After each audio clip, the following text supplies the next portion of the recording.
Hi guys, my name is Sophia Hopewell. I'm a student with ASU on the HEAL Ambassador team.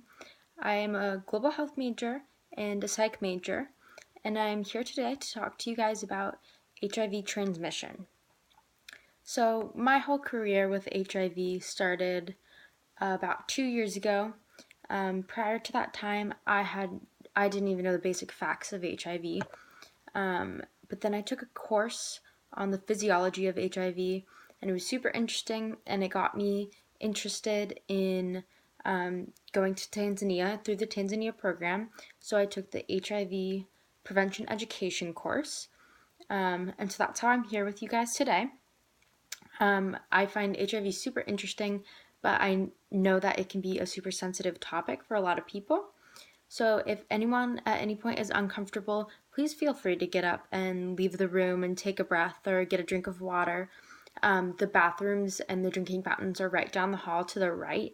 But we just want you guys to feel really comfortable, and we want you to feel able to share and ask questions.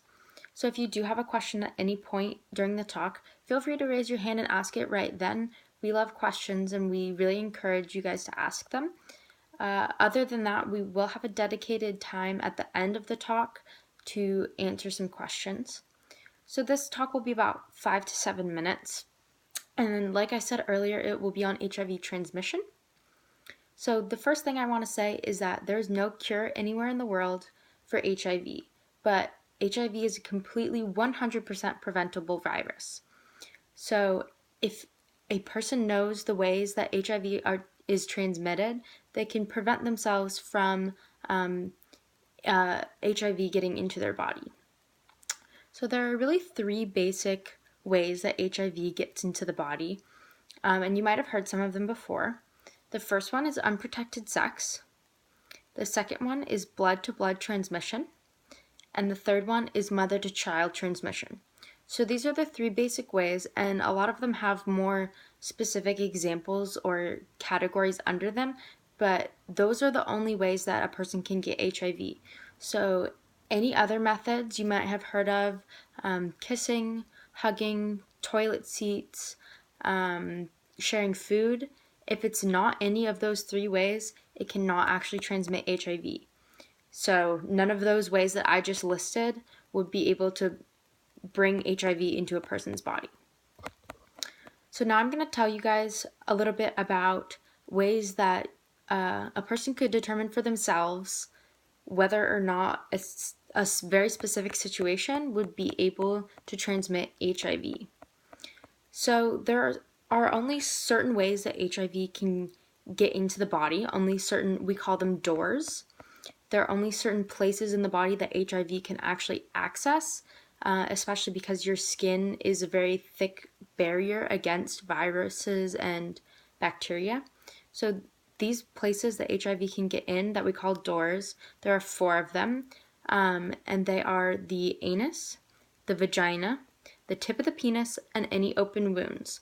So if an HIV if a fluid that contains HIV from an HIV positive person touches any other part of a person's body besides those parts I just listed, HIV cannot be transmitted. Those are the only ways that HIV can get into the body. So, like I just said with the doors of the body, there are only specific fluids that from an HIV positive person that can carry HIV. So, there are 5 of these fluids. And they are vaginal secretions, pre-ejaculate, semen, breast milk, and blood. So any other fluid from an HIV positive person will not carry HIV besides those 5 I just listed. So saliva, tears, sweat, none of those have HIV contained in them, so they don't have a potential to transmit or carry HIV. So the way HIV is transmitted is if one of those fluids, those 5 fluids I just listed, comes into contact with one of those 4 doors. And the 3 methods that we talked about earlier, the 3 basic methods, are all, they all stem from contact between one of those 4 doors and one of those 5 fluids.